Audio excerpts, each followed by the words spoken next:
Happy Monday, everyone. It is 1 week down of Mercury retrograde and we've got 2 more weeks to go. And have you guys been feeling the vibes? I've certainly been noticing some themes in myself and in others in the gym, and there is a lot of stagnant and self-critical energy in the air. So I'm here today with a very talented guest astrologer to tell you that it will get better soon. Today, I'm going to teach you the exact steps that I take to stop self-sabotaging and to reflect healthier so you can start goal getting by the end of 2020. For those of you who already know me, welcome back. And if this is the first time that we've crossed paths here, my name is Laurie. I'm a corporate dropout and leadership facilitator turned traveling personal trainer, yoga teacher, leadership consultant.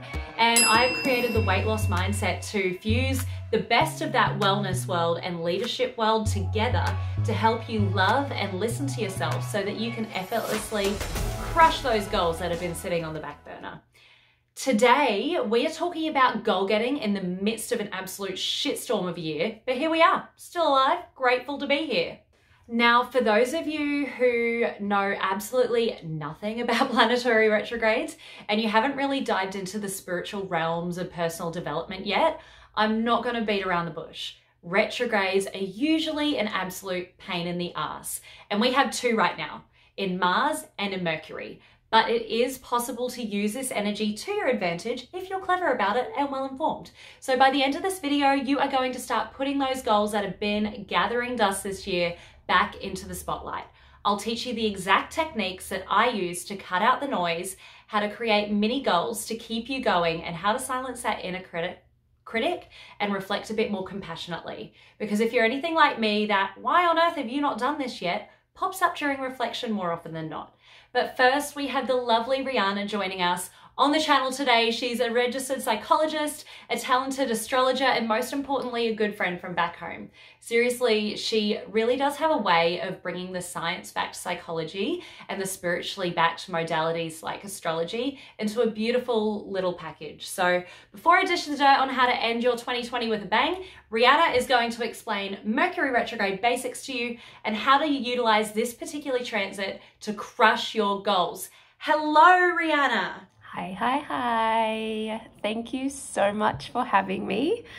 So, Mercury retrograde, what does that mean? Well, we are in it. It's already happening, so you can already know that you can survive it because you've been doing it for a few days already. So why don't we just start with the dates of it, and then I can give you a bit of info about what that all means. So Mercury retrograde, you've probably all heard of it. It's a transit that happens several times per year, and ours just started around about October 13th, 14th, depending on where you are in the world, and it's going to be going through till about November 3rd. So this Mercury retrograde starts in Scorpio and it's going to shift back into Libra before moving forward again back into Scorpio for the rest of its little swim through the sign of Scorpio. So Mercury retrograde, what does that mean? So each planet, it affects our personality in a particular way for everybody. And Mercury is the planet of communication. And so this is why I think everybody starts to freak out when Mercury is in retrograde, because every planet has a strength and a weakness, or, you know, a positive and negative manifestation. And Mercury at full speed, at its full power, is all about communication and talking and speaking our truth. But when a planet is in retrograde, what that kind of means is it slows down, and it's almost like, to our human eye, it looks like it's going backwards. So theoretically, you know, that means that it's not working in the way that it normally would. And if you think of that in terms of communication, well, what that means is there's miscommunication, there's misunderstanding, you know, we're not quite able to say what we want to say in the right way. With this Mercury retrograde, though, we can't ignore Mars retrograde. And the reason for that is Mars is one of Scorpio's ruling planets. And this current Mercury retrograde is in Scorpio. So they're intrinsically linked. You know, we can't have one without the other at this point in time. You know, we can't ignore Mars with this Mercury retrograde. And we can't ignore Mars with this Mercury retrograde for the very fact, and you know what Laurie's concept is all about, in that this is about reviewing and redoing and rethinking and kind of coming back to our goals. Mars is the planet of drive and determination. He's that planet that we draw on when we need the motivation to take action, you know, and to fulfill our goals and our dreams. But at the moment, Mars is in retrograde too. So he's not at his full capacity. He's not at his full speed. He's not able to drive forward in that really determined way like he normally is. So already it kind of puts us on the back foot, but only in terms of actually kind of running ahead with those strategies that we've come up with. But that doesn't mean that we can't still do things. It doesn't mean that we can't still gain a bit of momentum. It doesn't mean that we can't still plan ahead. And I think that's what this Mercury retrograde and Mars retrograde is really allowing us to do. You know, this is the perfect time to review, to reflect, to rethink. Thinking back to the start of 2020, what a year, right? So what were your goals back then, and where are you at with them now? Do they need a bit of rejigging? Do they need to be let go of? Do you need to like light a fire under your ass and get moving on them? This is the time to reflect on that and to ponder and think about what steps you need to take, what tweaks you need to make, what changes need to happen to allow you to step into those goals and to that purpose and to that passion. For sure, it might not be the right time to actually take those steps, given that Mars kind of is still reviewing and rethinking to whether or not he actually wants to take those steps or if they're the right steps for us.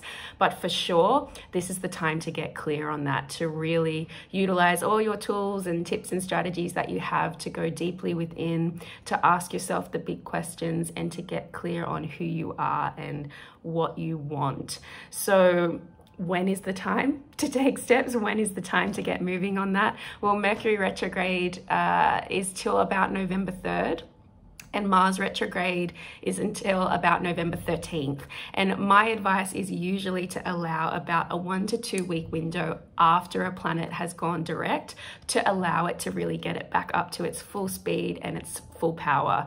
So I think the time where we'll finally all be like, I got my mojo back. I can finally take those steps. That roadblock that was there is finally being cleared away, and I can really get this shit going, essentially. So I feel end of November onwards is when we're all finally going to be able to take those steps. But for now, get clear, review, refresh, rethink, reflect, and then we can all move full steam ahead late November. Thank you so much for having me, and I'll see you all soon. Thank you so much, Rhianna. Wow, what a wealth of knowledge. For more videos on astrology, psychology, please do give her a follow on Instagram, where she posts more wisdom like this and some all-round good vibes. So as Rhianna mentioned, now is not the time to go full steam ahead. Now is the time to compassionately reflect and figure out what's actually going on for you. So in the next 2 to 3 weeks, double down on these tips if you're serious about crushing your 2021. So number 1 is to cut out the noise. And this is for my people pleasers out there, which is most people. So as tribal beings, we want to give love and be loved for exactly who we are. But the old saying is true. Too many of us buy stuff that we don't need with money that we don't have to impress people that we don't like. And the same is true for our goals. We buy into goals that aren't ours with energy we don't have to impress people who will judge us anyway. We all do it. And for me, it was most obvious when I was working away at a degree that I wasn't passionate about, all to be able to tell society that I had this prestigious piece of paper. And I still sometimes find myself holding self-judgment around that. Now, whether it's a weight loss goal or a career goal or a lifestyle goal, you need to analyze who the outcome is for. So pause this video right now and reread your 2020 New Year's resolution and ask yourself these 3 questions. When I achieve this goal, who will it impress? Why do I need the approval of these people? Which personal values does this align with?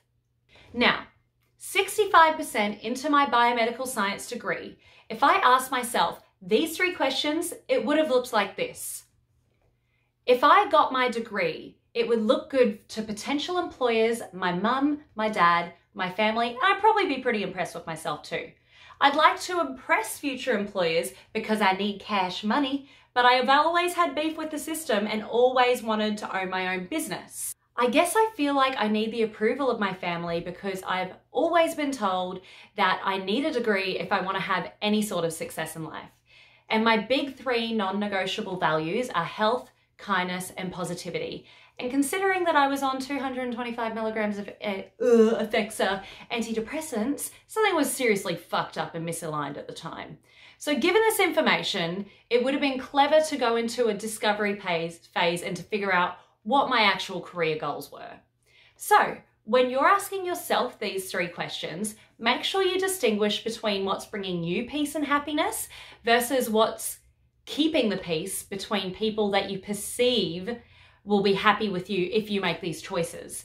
Number 2, how to create mini goals and why you need them. So mini goals are super important because most of us give up way too early because we're much too overwhelmed by our massive goal that we've set. Now, your goals should be so big that they scare the living daylights out of you, but we need a clear plan of action to get there if we want to stick it out. So think of your mini goals as your plan of action. Stating that you want a promotion or that you want to lose 20 kilograms or that you want to be able to do a pull-up is simply not enough. You need to break down these steps to get there and set yourself an achievable timeline. So if your goal is to become a famous actor, it's pretty huge, right? It's easy to give up straight away because a lot of this is actually based on the other actions of other people. They need to cast you, right? So when considering your first and next moves, keep the end game in sight, but think up some mini goals that might tell you that you're on the right track, that you're getting there. So I want you to dust off that dream that you've had again. Pause this and ask yourself these questions. Where might you like to be in 1, 3, and 6 months' time? Which action are you going to commit to weekly? Which non-negotiable are you going to take daily? Remember, small, consistent actions are far more powerful than grand gestures that are unsustainable. In the famous actor example that we had, the 6-month goal might be to be cast as an extra with a small speaking part. The weekly action might be to stop relying entirely on your agency and start attending some networking events or follow more producers on LinkedIn or whatever they do. And the daily non-negotiable might be to practice acting in the mirror or in front of a camera each day. So by breaking it down into small actionable items, you always keep your goal in the forefront of your mind daily. And you start to build the self-belief that you can actually do it, even on the days where it feels like you're getting nowhere.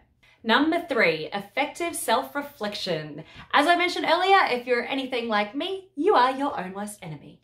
Self-sabotage and criticism is actually a defense mechanism. If you hear it from yourself first, then it can't hurt as much when you hear it from the haters that tease you for being seen at the bottom later.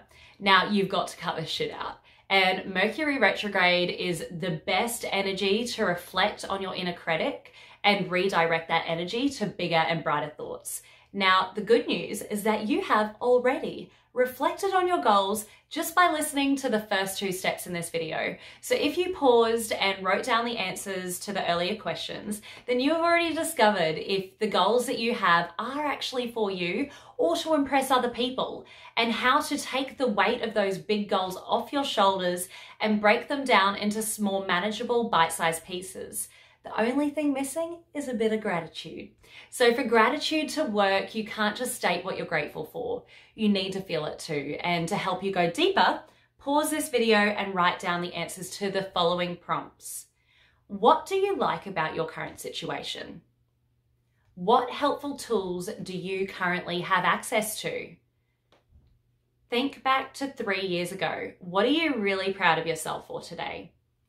So if I think about myself to when I was 10 kilograms heavier than I wanted to be and deeply unhappy with the way that I looked, I'd attack these questions by saying that I loved the fact that I had hips, I had a booty, I also enjoyed the fact that I wasn't morbidly obese, I had nice smooth skin and a pretty smile, and the helpful tools that I had access to was a mobile and young body that could run, jump and squat even if it was like for 2 seconds, and that I was at a stage in my life where I was really proud of myself for going against the grain and quitting things that I wasn't passionate about, moving overseas and building an incredibly successful career by 23. So yep, I was still 10 kilograms too heavy in my own opinion, but focusing on what I was grateful for using these questions helped me access the energy for transformational change. So although you may not be taking bold action on your goals right now with this retrograde energy, you can use these tips to help you get clear on what's for you and what's not. So nothing can stop you from crushing those goals when the time comes. So get out there and smash it.